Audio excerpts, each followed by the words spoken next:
The striker scored a hat-trick to surpass Matthew Metcalfe's 50-goal tally, struck during the 1992-93 season, in style and reach a new record of 53 goals. He had equaled the record in his previous outing for the club. Although Mayhew is likely to be banned for 2 of the side's remaining 7 league fixtures after seeing red in last week's midweek clash with Great Yarmouth Town, he could still have 5 more opportunities to extend his lead over other league strikers. He is now the only player in the history of the Thurlow non-league to score more than 50 goals in a single season. Mayhew scored his 51st goal of the season after only 10 minutes at Caden's Lane from a Luke Reed ball before Remy Garrett scored the team's second after 15 minutes. The team's third, and Mayhew's 52nd, came at the halfway mark as Garrett played a nice through ball for Mayhew to latch onto and lob the keeper before Amar Lewis netted the team's 4th in the 84th minute. Mayhew then made sure of stealing the headlines with a hat-trick in the 87th minute before Saffron Walden found a consolation on the stroke of full-time.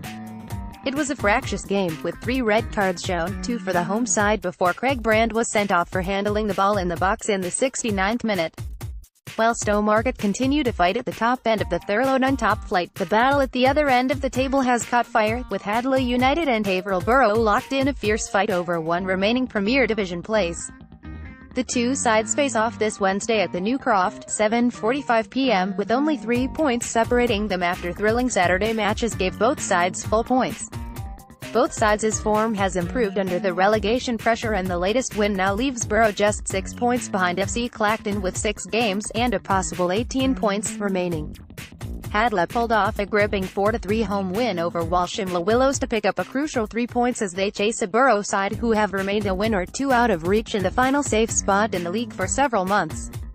After racing to a 2-0 lead, the Brettsiders were pipped back to 2-2 before quickly finding themselves 3-2 behind. But Hadley again found 2 goals to claim maximum points ahead of Wednesday's all-important clash. Haverhill Borough, meanwhile, also came through a close contest, returning from their away trip to 6th-placed Histon with 3 points, 3 goals, and big smiles.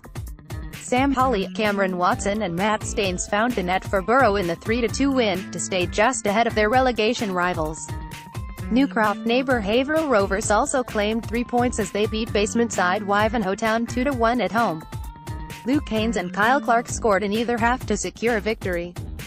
Long Melford climbed the table 1 place after leapfrogging defeated foe Great Yarmouth Town earlier. Wingfield and Steve Adams scored to secure the 2-1 victory and move into 15th position in the league. In the other Premier Division matches, there were losses for Thetford Town, Ely City and Newmarket Town. Thetford Town were beaten 3-1 on the road at Brentham Athletic, despite finding the net first. The Brecklanders have now lost 2 league games in a row and have not won in their last 4 outings but remain in a mid-table position. Brady Stone's Ely City also tasted defeat, in their 3-0 home loss to Felixstowe. Newmarket Town, on the other hand, lost a place in the league as they fell to a 3-1 away defeat to Wroxham and dropped down the table. Player-manager Michael Shinn found a first-half equalizer, but 2 further goals from the Yachtsmen sunk any hopes of a comeback for the Jockeys. In Bostick League North Division, Soham Town Rangers have moved up to 11th in the league after beating Waltham Abbey 2-1 on the road. Second-half goals came from Sam Mulready, 56 feet, and Craig Gillies, 74 feet, before the home side pulled a goal back at the death. The result sees Soham record back-to-back wins, with the same goal configuration, first one from Mulready and then from Gillies.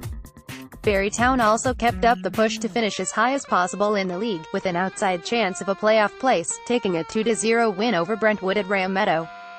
It marked the winning return for boss Ben Chenery in his first game back in the dugout following a recent health scare.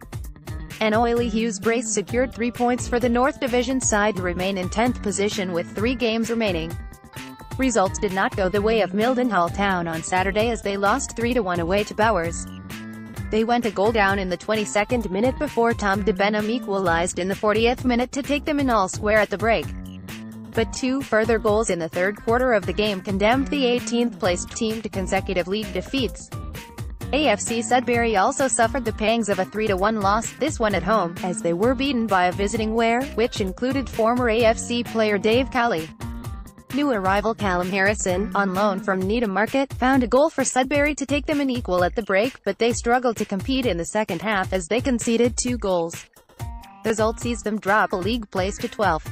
And it was also bad news for Stowmarket in the Bostik League Premier Division, as they proved unable to find a reply to Worthing's 14th-minute goal.